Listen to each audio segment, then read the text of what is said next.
Olá, bom dia a todos e todas que estão nos assistindo hoje. É um prazer enorme estar pela primeira vez na OAB, após licenciado em advocacia para exercer outras funções do direito. Eu espero contribuir para que a gente possa ter uma jornada incrível sobre o processo, esses 2 dias do Congresso. Eu agradeço à Ordem dos Advogados, Seccional de Minas, nas pessoas do seu presidente, o nosso caríssimo Raimundo Cândido Júnior, e do presidente da Comissão de Processo Civil, o Bernardo Câmara. E saúdo também meu caro Sanders Alves, que preside essa mesa hoje, e as queridas Isabela Fonseca e Isabela Ferrari, que dividirão comigo esse painel sobre inteligência artificial e processo. Inclusive, eu agradeço à organização por ter me indicado para ser o primeiro a expor nesse painel, porque eu sei que se eu ficasse depois dessas duas, que são excelentes expoentes sobre direito, tecnologia e justiça digital, minha responsabilidade ia ser muito maior. E, por fim, sem me alongar, também, mas sem correr o risco de ser injusto aqui nos agradecimentos, eu gostaria só de registrar meu agradecimento ao meu orientador no mestrado do Programa de Pós-Graduação em Direito da PUC Minas, que é o professor Dierle Nunes, ele que vem nos motivando a estudar cada vez mais as interações entre tecnologia, direito, e nos abre portas para eventos maravilhosos como esse de hoje. Então, indo diretamente ao que importa, só um segundo. Indo diretamente ao que importa, vamos lá. O objetivo da minha participação hoje é tentar contribuir para responder uma pergunta que deve incomodar muitos de nós. As tecnologias jurídicas, elas serão utilizadas só para substituir os trabalhos repetitivos dos advogados, dos juízes, dos profissionais de direito, ou é possível pensar numa utilização realmente virtuosa das ferramentas tecnológicas do direito? Como a gente vem percebendo, as discussões sobre os impactos da tecnologia, da inteligência artificial, dos algoritmos, elas são cada vez mais presentes na nossa vida. E muitas dessas discussões mostram os perigos de usar irrefletidamente essas tecnologias. Como exemplo, a gente pode lembrar do recente documentário O Dilema das Redes, que mostra como as redes sociais utilizam algoritmos para modificar o comportamento do usuário, para criar bolhas algorítmicas, para captar e lucrar com os dados dos usuários. Às vezes, muitas vezes, sem a devida transparência. Há também um outro documentário chamado A Era dos Dados, que mostra num dos episódios que o Tinder acumulou em 4 anos cerca de 800 páginas de dados de um usuário, incluindo localização, os textos das conversas dela no aplicativo, e além de dados importados do Facebook e do Instagram, sem que ela soubesse disso.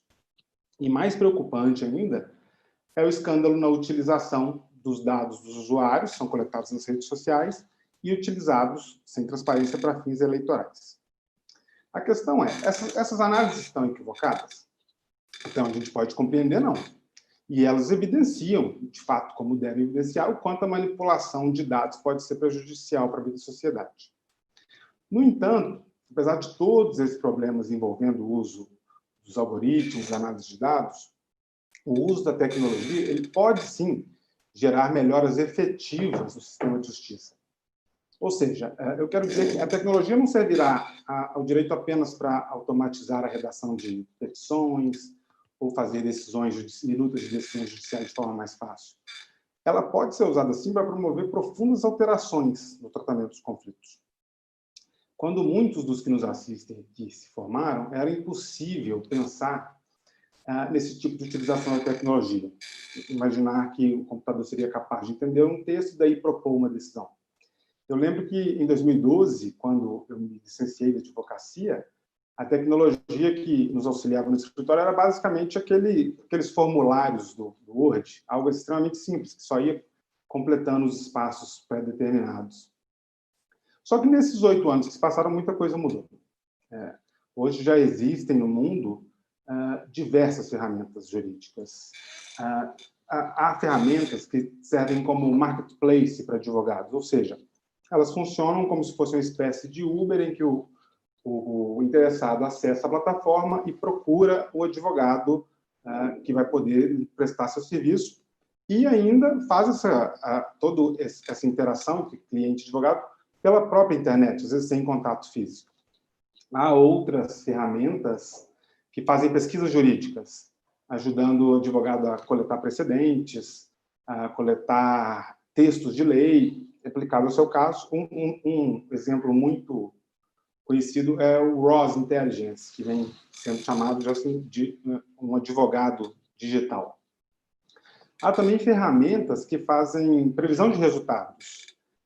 Essas previsões elas podem ser específicas de um estado, ou de uma comarca, ou de um juiz, e podem ser utilizadas para comparar o melhor foro para demandar, quando é possível escolher, e também elas podem ser muito úteis para ajudar os advogados quando forem formular propostas de acordo, porque eles já sabem qual a probabilidade de o juiz decidir de determinada maneira. Também outras ferramentas, existem ferramentas especializadas em criação de documentos jurídicos de uma forma muito mais produtiva do que os formulários de Word que eu falei. Vejam, por exemplo, aqui esse exemplo do Legalmation, que promete realizar um dia de serviço do advogado em apenas 2 minutos. E, por fim, temos as plataformas de Online Dispute Resolution, que servem para facilitar a resolução extrajudicial ou judicial de conflitos. A plataforma mais conhecida mundialmente é o Moldria, que foi desenvolvida dentro do eBay, que é um site americano, um gigante de vendas, e já pode ser adquirida por outras empresas. Inclusive, está à venda no Brasil. Esse prospecto aqui já é o prospecto dela para comercialização no Brasil. E dentre todas essas tecnologias, eu gostaria de chamar a atenção para essa última, que são as plataformas de Online Dispute Resolution, ou ODR, ou como eu vou chamar aqui, apenas de ODR. De uma forma ampla, a gente pode dizer que ODR é qualquer uso de tecnologia para resolver conflitos. Em 2002, no segundo livro sobre o tema, que foi escrito pelo Colin Rule, provavelmente é o principal expoente sobre o tema no mundo, o Colin definiu a ODR como aplicação de tecnologia para ajudar as pessoas a resolver suas disputas fora do tribunal. Ou seja, conforme o próprio Colin Rule afirmava, qualquer uso de tecnologia para complementar, apoiar ou administrar um processo de resolução de conflitos cairia no mundo da ODR. Embora esse conceito pareça um conceito simples, eu considero ele muito adequado, porque a gente costuma dizer que qualquer conceituação que queira se dar à ODR é provisória, porque ela está ligada ao impacto das tecnologias nos métodos de solução de conflitos. Então, cada vez que a tecnologia se aprimora, o conceito de ODR também se transforma. E é por isso que no início da ODR não era possível visualizar aplicações mais específicas de tecnologia para resolver os conflitos. Mas hoje, o conceito cada vez mais se expande. Atualmente, a ODR ela já absorveu as tecnologias que foram criadas desde a publicação dos primeiros trabalhos e passou a ser utilizada até pelos tribunais. E todas essas evoluções possibilitaram que, ao conceito de ODR, fosse incorporado novos elementos, como a utilização de algoritmos para ajudar as partes a negociarem, são negociações automatizadas, em que você não tem intervenção do terceiro humano, e também para tomar decisões, e, além disso, a exploração dos dados gerados pelos conflitos anteriores.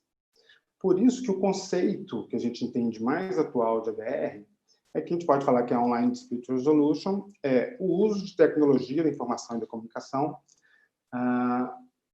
para resolver conflitos, a partir de várias ferramentas, como ferramentas de autoajuda, possibilitar peticionamento eletrônico, possibilitar essa negociação automatizada e possibilitar ainda a tomada de decisão por algoritmos.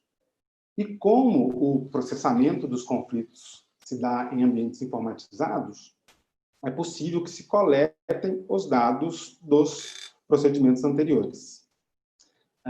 E é aqui que a ODR está ligada ao que fazer com esses dados, como analisar os dados.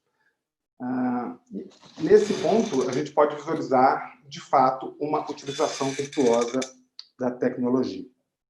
O que eu quero dizer é que a ODR, quando a gente pensa na análise dos dados que foram gerados, ela está ligada a um outro campo do direito, que não é muito estudado no Brasil, infelizmente, mas constitui um ramo autônomo de estudo nos Estados Unidos, que é o DSD, que é uma sigla para Dispute System Design, ou Design, Projeto de Sistemas de Gestão de Conflito. Esse campo de conhecimento foi surgiu na década de 80 na Escola de Negócios de Harvard e se dedica a identificar as causas dos conflitos e a existência de padrões em sua ocorrência.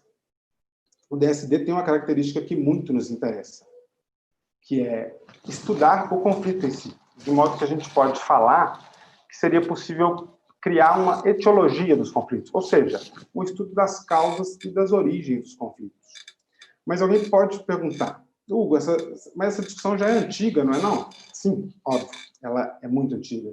A análise dos conflitos, do conflito em si já é feita há décadas. No entanto, com a tecnologia, a realização desses estudos ganha novas possibilidades incríveis, que é o que eu quero mostrar para vocês. Um campo muito explorado na área de tecnologia é a mineração de dados. Para quem ainda não começou a estudar esses temas, o termo pode não fazer muito sentido, ou seja, que é minerar dados.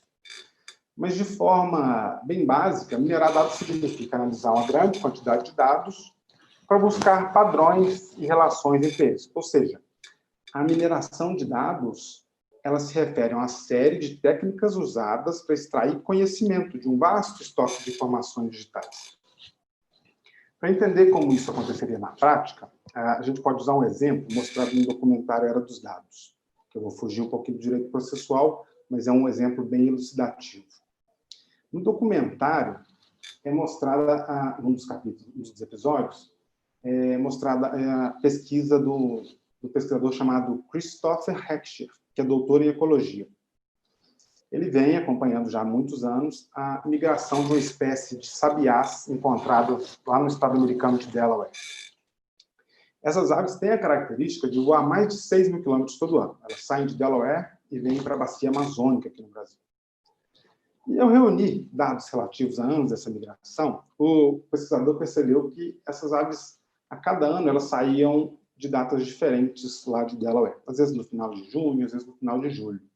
E passou a se perguntar por que elas mudam a data de saída, né?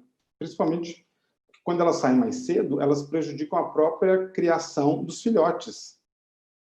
E vejam só onde entra a mineração de dados. O pesquisador ele tinha vários dados soltos. Ele tinha a quantidade de pássaros, inclusive isso na mão dele é um passarinho.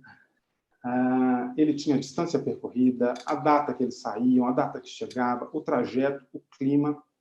Então, ele analisou todos esses dados soltos. E ele percebeu que quanto mais cedo os pássaros saíam lá de Delaware, mais fortes eram as tempestades que atingiam a região. E qual que era a explicação disso?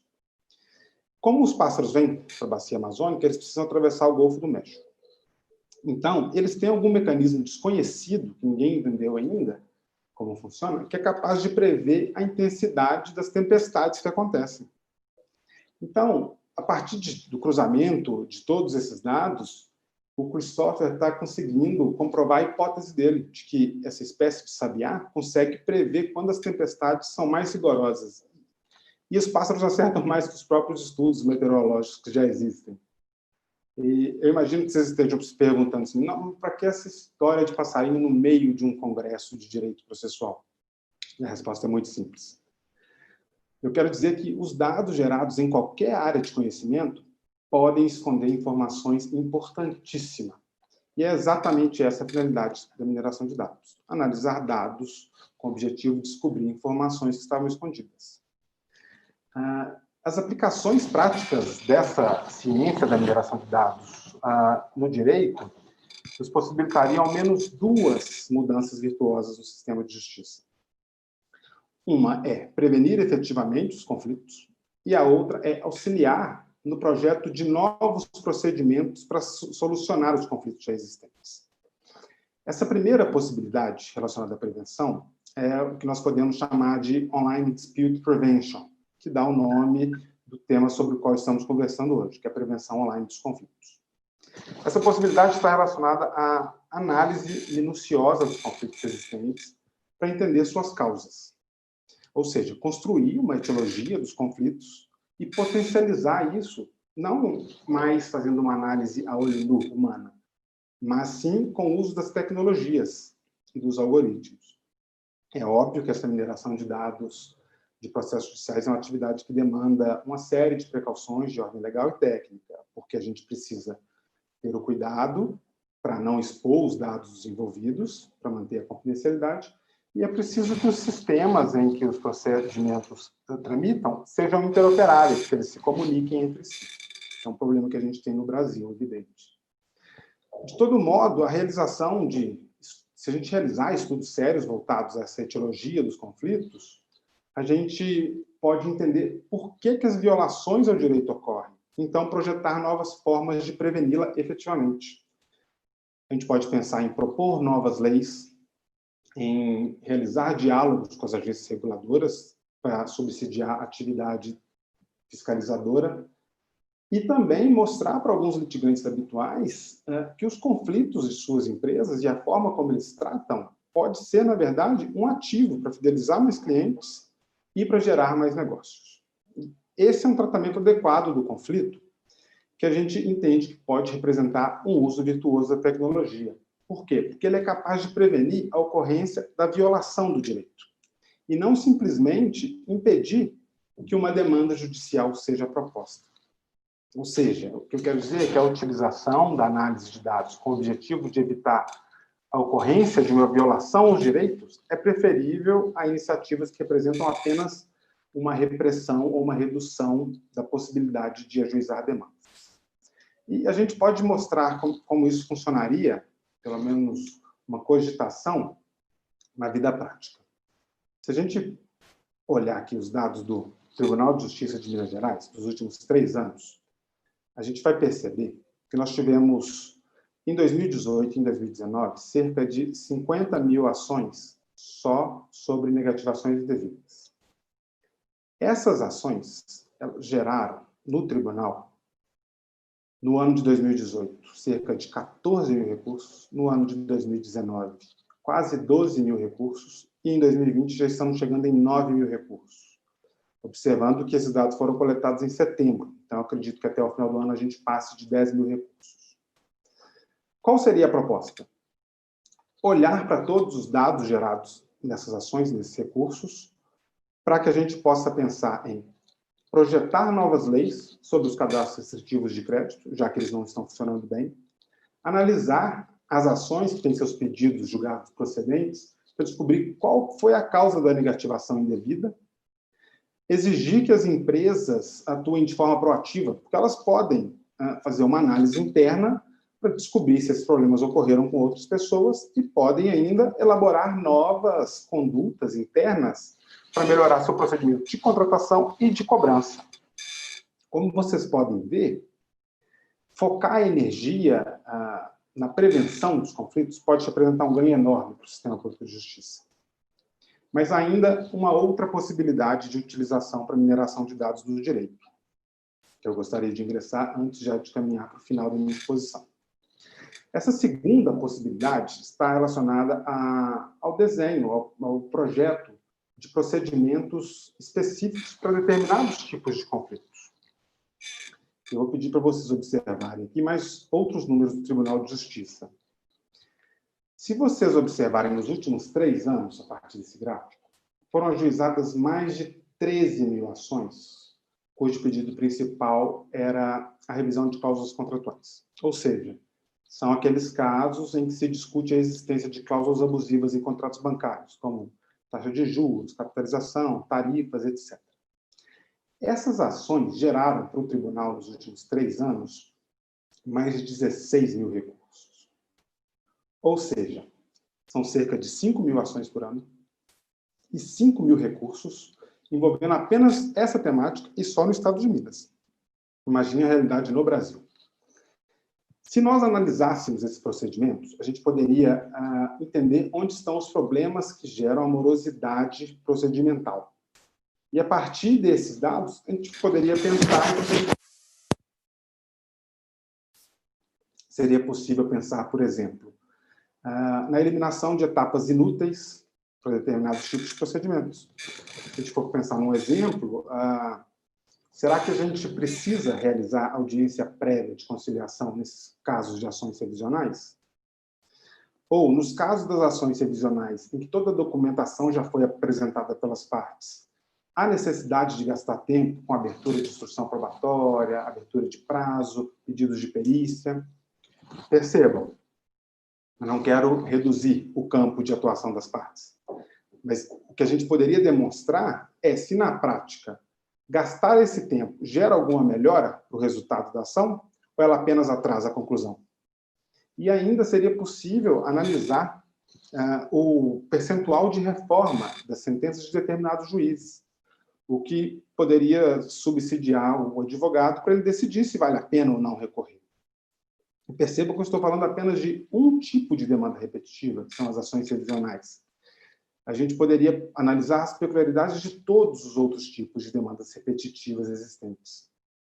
Essa conexão, né, que a gente fala entre o gerenciamento dos conflitos, as inovações tecnológicas que são incorporadas pela ODR e o sistema público de justiça, que inclui os órgãos judiciários, não estou falando só de tribunal, mas sim também dos órgãos legislativos e executivos, tem potencial para promover uma verdadeira transformação na forma como as violações aos direitos são tratadas no Brasil. Só que, para isso, é imprescindível a aproximação entre os profissionais da tecnologia, os magistrados, os advogados, os processualistas, os acadêmicos em geral, porque são profissionais, todos eles têm como foco de atuação o tratamento e a resolução dos conflitos, mas muitas vezes nós não realizamos o diálogo necessário. Essa percepção ela é muito importante, porque não basta apenas buscar a redução do acervo processual no Brasil. O congestionamento da justiça no Brasil, ele não é um sintoma, ele não é uma doença, me desculpem. Ele é apenas um sintoma. Ele é um sintoma do fato de que o Brasil é um país heterogêneo, é um país desigual, um país complexo, plural e, infelizmente, subdesenvolvido. Então, nessa realidade, o conflito é inevitável. Por isso, a gente tem que ir atrás das causas dos conflitos, para curar a doença, e não apenas maquiar o sintoma.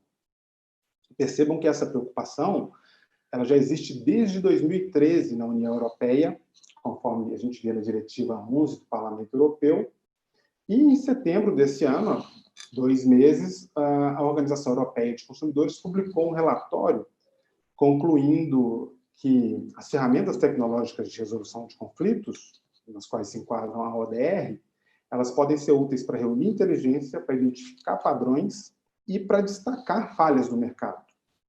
Diante desse cenário, que já é uma realidade mundial, cabe a nós, profissionais do direito do Brasil, nos adiantar. Não ficar esperando 20 ou 30 anos para implementar medidas que já são realizadas no resto do mundo.